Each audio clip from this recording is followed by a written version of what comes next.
everybody, and welcome to BrickVault. My name is Jack. Today is another LEGO collection review video, and in front of me I've got every single LEGO Justice League minifigure. No, actually I couldn't do the Justice League this week because there was one Wonder Woman minifig that I realized we didn't have, so I did the Gungans instead. Alright, so here it is, the collection that you've all been asking for.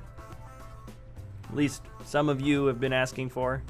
Well, maybe this isn't the collection you wanted, but perhaps it's the one that you need. Okay, I don't think that's how the quote goes. Anyways, we've got every single Jar Jar Binks and Gungan minifigure here. A relatively small collection, but extremely unique. And for those who don't know who Jar Jar Binks is or the Gungans are, let's just suffice to say that he is the most well-renowned, Lisa called Jar Jar Binks. Lisa, your humble servant. highly respected, My give up.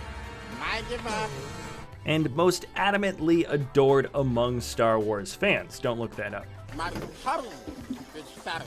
Alright, and with that, let's just jump right into the collection. Our first Gungan was Jar Jar Binks. He came out in a bunch of sets, but the very first one he appeared in was the Naboo Swamp 7121, and there's actually a very interesting sort of tidbit or fact about this guy that maybe a lot of people might not know, and that is that this is the very first minifigure in LEGO history, according to minifigs.nl at least, that has a head that has been molded into a different shape other than a regular minifigure head. That's right, this Gungan head we're looking at right now is the first unique mold made for any minifigure head in the history of LEGO. Yoda gets first dibs on the first guy to have short legs for any minifigure, and we have Jar Jar Binks to thank for all the cool different minifig heads that came to follow after him. The actual shape of this mold looks pretty good. There is nothing to really complain about. There isn't any printing put on this mold yet. That does change in the future, and the print that we get for the torso piece on Jar Jar here is relatively simple, and because he came out in so many sets, this Jar Jar is very cheap. Brand new, I'd say he's about $4. This is lovely. 1 year later, 2000 gives us our next Gungan. He's just a general Gungan soldier. Well, not a general, just a basic Gungan soldier, and he's got a green body. I actually really do like that detailing on the front of the torso. The reflective copper that makes up the lining on his torso is pretty uncommon for the year 2000, and I also really enjoy the shield piece that comes along with this guy. The mold itself is the same as previous shields we've gotten a bunch of times in the past, but of course the coloration and printing is unique.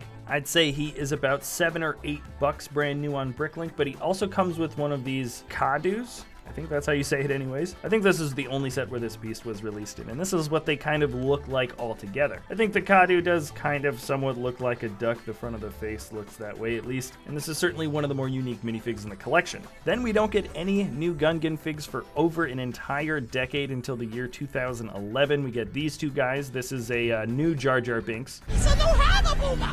And now that LEGO has been printing a lot more onto head molds throughout the years, when they revisit their original one, Jar Jar Binks now has a pretty nice print to make his face look a lot better animated. You can see the eyes there. But I have to say the speckled printing that goes down the back sort of ear flaps, I don't know what you call those, I think that does look pretty good. His torso printing has been updated a little bit. It does go onto the back, though it is mostly covered up by this gigantic headpiece, and he comes with a couple of boomers. That is what those bombs were called when they were fighting the Federation army. Anyways, he came out in the Battle of Naboo set, as well as one other, and he sells for just $3. The second guy is another soldier, or they call him a Gungan Warrior to be exact, and he came out in the Battle of Naboo set 7929 also, as well as an Advent Calendar set. He has printing that shows the sort of leather strap kind of helmet that the warriors wore, and you can see the torso is also different now. That kind of shows his armor, or whatever the uniform was, I guess, that these guys wore. This minifig too is just about $3. None of the sets that these Gungans came out were particularly expensive, so even if they were exclusive, they're just not really worth that much. There was once again a bit of a gap between Gungan production. The next two guys and the last two guys came out in 2015. This Gungan Warrior looks a lot cooler. Well, generally just the torso piece has changed, but it looks a lot more accurate, a lot more intricate, and the accessories that come with him are a lot better than than the original. Look at the shield from the first guy in the year 2000 and compare it to the one that came out for here. And now we really do get a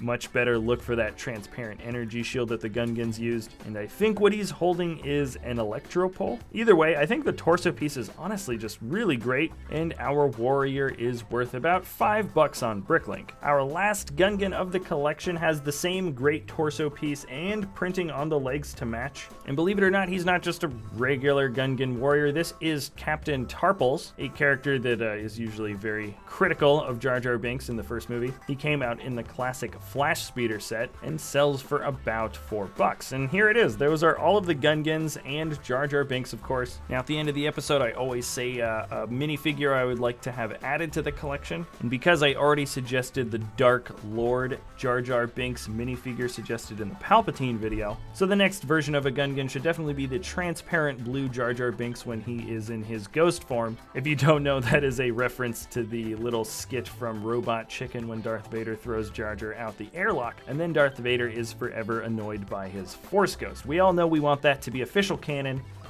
Annie, look! You're not gonna believe it! Me's are all sparkly glowy. Now we're gonna have all the time to spend together. I love you, Annie! Yeah! Aha! Annie, yeah! And okay, I'm done. All right, that's it for this episode. Thanks a lot for watching. If you enjoy our content, you can always like or subscribe, and tune in same time next week-ish for another LEGO collection review, and we'll see you next time at BrickVault.